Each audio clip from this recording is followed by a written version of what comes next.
Happy Saturday. I hope this is the start of a good weekend for everyone. If you are not new, welcome back. If you are new, welcome to the channel, welcome to the party. Let's have some fun. So, Titans, episode 5, Lazarus. Aptly named, aptly named.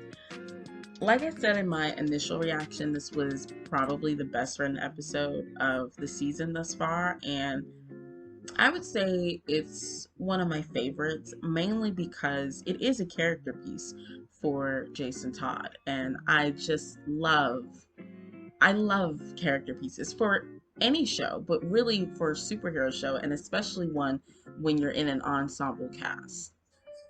When you get to do that, I think it's great, and most of the time it turns out pretty well, and this is no exception. So let's just get right into it because I have my notes. So we start off, and this is like the aftermath of everything that happened last episode between Nightwing and Robin and the GCPD. Jason is flipping out.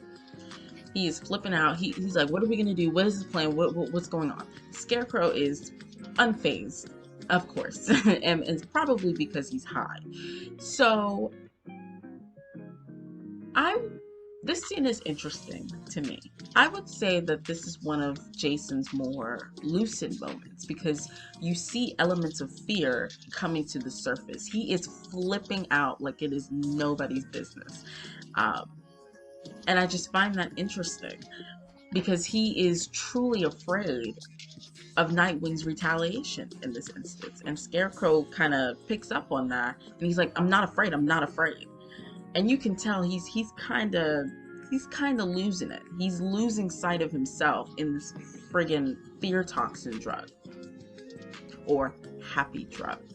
After Scarecrow calms him down and gives him the little happy drug, we flash back 3 months ago, and this is really the bulk of the episode. So we start with Jason apparently having some sort of nightmares, and you can tell immediately that they kind of stem from him almost dying in San Francisco. And I really like how that event has taken such a hold on Jason because normally stuff like that is really glossed over. They don't talk about it. The character's just fine, they move on. But here, this was a monumental moment in Jason's life, which makes sense. He almost died, and it has stuck with him ever since. And I like that they're keeping this true to form. Bruce wakes up Jason. He notices the nightmares as well, and he's like, "Well, okay, here's the deal. You got to go see a therapist, specifically Miss Leslie Tompkins, which I remember her vaguely. I know that she is a part of the comics, and I believe she originally helped Bruce work through his trauma after losing his parents. That's pretty much all I know about her. But he was like, look, you need to go see her, and if you don't, Robin's going away. And this is one of the first instances in which Jason like pleads with Bruce, like, please don't take this away from me. Do not take Robin away from me. And that's going to be important later on. So after that, Jason meets up with his friend Molly. I thought their friendship was pretty cute throughout this episode. And she presents to him this case that involves a missing child, Diego. Jason's like, well, Batman will handle it because he's benched. And then Molly says Batman only protects rich people. This has to be the most asinine line I've ever heard in my life. What? I wish we could have seen some sort of visual indication of this because I've never felt like he protects rich people. I don't know. He is the epitome of white privilege, right? Don't get me wrong. However, when it comes to him being Batman, I I just don't see it. But let's play the game. Let's say he does only protect rich people. The case that you're presenting to Jason involves a missing child. Batman does not play when it comes to children. In fact, he takes it very personally. because of his past trauma. Like, he's definitely not going to turn down a missing child's case. You know what I'm saying? Like, especially if the Joker is involved, because it turns out the Joker may have someone on the side who is kidnapping these kids. So, whatever. That was their way to shoehorn Jason into this plot. Whatever. Jason looks at this case. He's like, okay, let's go check him out. And they find the suspect. I think his name is I wrote it down, Pete Hawkins, and he's talking to this girl who could probably be his next victim. So Jason and Molly decide to confront him, and it doesn't go too well. Nah, Jason gets knocked on his ass. And this was the first time that Jason really displayed a level of fear and almost like insecurity, because he immediately pushes Molly away after it's said and done, because I guess maybe he felt like in her eyes he was a failure because he didn't protect her and he didn't defeat the bad guy. You know what I'm saying? So that kind of resonates with him. But then we cut to the first day of therapy. You already know how I feel about superheroes and mental health.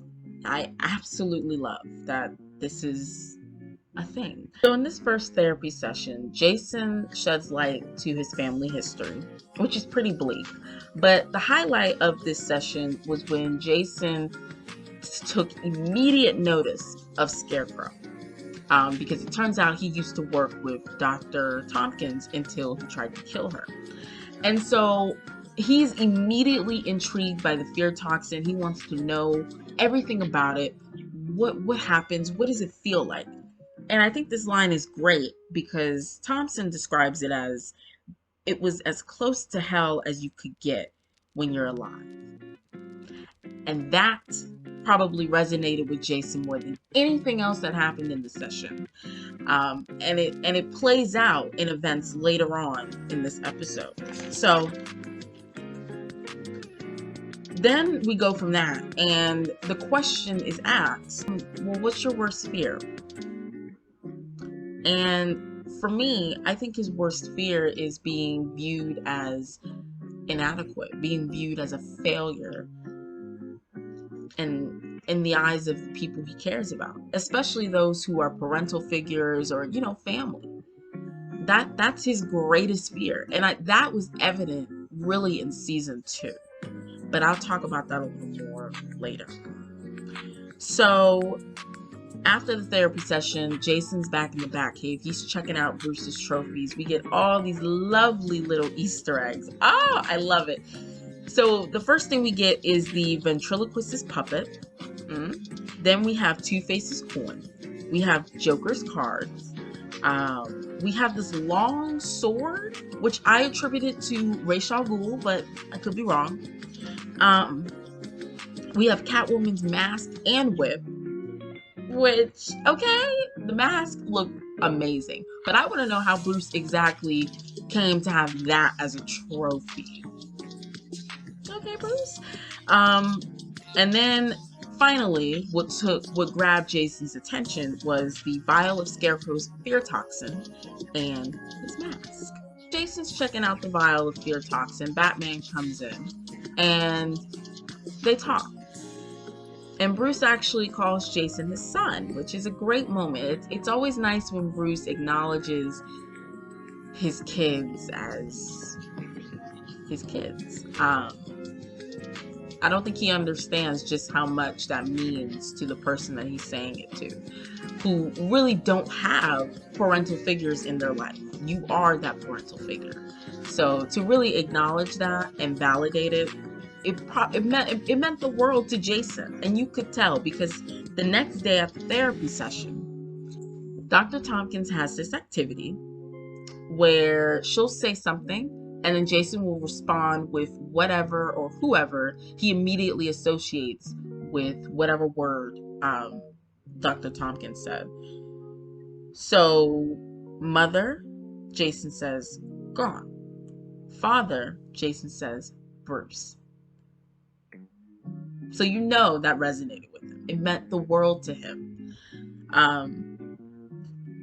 San Francisco, Jason said Rose, which I thought was pretty interesting because we have not seen Rose.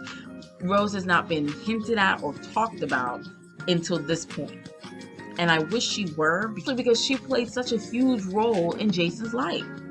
She's important to him, but we don't know anything about her whereabouts, none of that. And it's obvious he still cares about her, even after the events of season 2. So then, friend, he says Molly. Robin, he says freedom. That answer, freedom, is very important. And it leads to an explanation as to why Jason is feeling so tethered to the identity of Robin. He just can't see himself outside the suit. And I'm glad that this is touched on, because this is something that, a lot of superheroes face. They feel important and heard when they're wearing the suit and saving the day. But, without the costume, they're just themselves. And at the end of the day, there's no self-love. So this battle that Jason is having to find himself outside of Robin, it leads to an interesting dichotomy for when Jason becomes Red Hood later on in the episode, because really Red Hood is who Jason is at his core. Someone who has a good heart, but the way he expresses that, the way he goes about getting justice, can be seen as reckless and, him being a murderer and just crossing that line that Bruce would never do, that Nightwing would never do. You know what I'm saying? So we can see at this point that Jason is starting to open up to therapy, and that's so great. Everything's looking great until after the therapy session. This is when stuff starts to go way downhill. Bruce takes Jason to the alleyway where his parents were shot, and they have this talk. It's actually quite sad. But what got me was when Bruce actually took accountability. He actually took accountability for the role that he played and placing this enormous amount of pressure on Jason to be Robin and to be the best Robin, which is huge. Like, that is like huge for Bruce to actually say that. So this leads to Bruce telling Jason, you can't be Robin anymore. Like, it is completely off the table. And at this point, Jason is feeling hurt and betrayed by both Dr. Tompkins and Bruce, because he had suspected that those two talked to each other after his sessions, which I wish they hadn't done that. I wish they hadn't done that. But he's feeling extremely betrayed, so he lashes out. And I get it. I absolutely get it. I mean, it's a sucker punch. You told him he goes to therapy, he does the work, he can be Robin again. He does the work. He's actually opening himself up to making this a regular thing to better his mental health, because he wants to feel better. That's it. And then you take it away. Like, now it's not even on the table. So I understand why Jason is just completely livid in this scene. And again, Jason pleads to Batman, do not take Robin away from me, please. Don't give up on me. Let me show you that I am not this failure, that I am more than my screw-ups. Because at the end of the day, he feels like a screw-up. And I get I get that, feeling like the family screw-up. I totally get that, and I totally relate to that. All you want is for someone to really just look at you and see something positive. And when that doesn't happen, when your worst fears are reaffirmed, it can crush you, for real. It can crush you. And that's what happened in this scene. All of Jason's worst fears are coming to light. He feels like the person that he views as his father has given up on him. He sees him as weak. Not good, not good, not good. And like I said, you can tell that Bruce is trying to right his wrongs from what he did with Nightwing. and he says, I'm learning from my mistakes. And Jason misunderstands that to think that Bruce is calling him a mistake. And I wish Bruce, one second.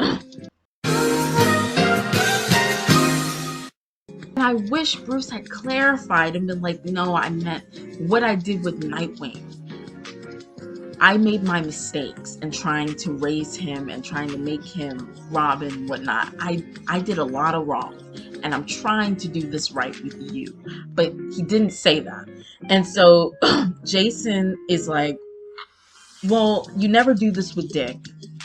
Ever. You give him everything he wants. Even when he fucks up, you give him more and more and more. So Jason storms off. And I'm glad that I now have a better understanding of why he holds resentment towards Nightwing. But at the end of the day, it all connects to Bruce. And it's weird that Bruce is just not a part of the present Red Hood storyline. He is barely there. This is the second time that we've really seen a lot of Bruce outside of the first episode. And I guess because he's not there and Nightwing is, Jason is channeling all of that frustration to Nightwing. But I wish Bruce could be there, because he is the source of Jason's hurt and anger. But this all leads Jason to Arkham Asylum, where he meets with Scarecrow and strikes up a partnership. The deal is Scarecrow helps Jason re-engineer the fear toxin, and in return, Jason tells Scarecrow everything he needs to know about bats. And it's interesting that Scarecrow has been sitting on this information for months. You have known Batman's identity, the whole Bat family's identity, for months. And he hasn't done anything with it. I guess he's got something big that's planned. So Jason and Scarecrow form a partnership, and this all leads to the sequences from episode 1. And as it turns out, Scarecrow orchestrated Jason being brought back to life via the Lazarus Pit. Now I'm looking like, how in the world did Scarecrow get access to a Lazarus Pit? And the way they explain it, they say, oh, Ra's al Ghul left a modicum of the Lazarus Pit that not even Batman knew about. Again, this is Ra's al Ghul we're talking about, and the Lazarus Pit. He's not just going to leave that laying around willy-nilly. He's very thorough, but that's a nitpick. Whatever. So Jason gets brought back to life, and he suits up as the Red Hood. And I don't know how I feel about this scene.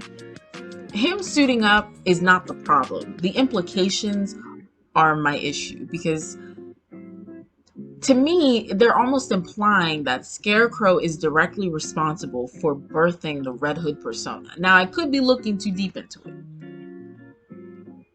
but that's what I'm getting.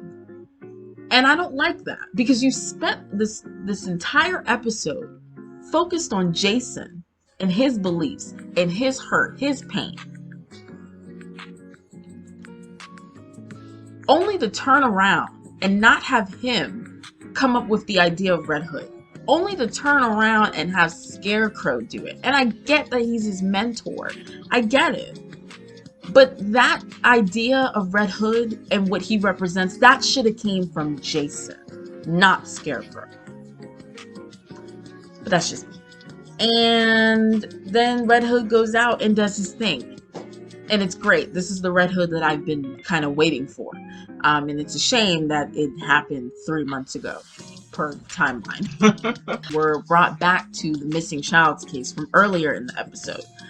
And it is so eerie. Every time the actor who plays Red Hood, every time he speaks in that helmet, he sounds just like the voice actor who voiced Red Hood in Under the Red Hood. It is so eerie to me, but I love it. So we end the episode.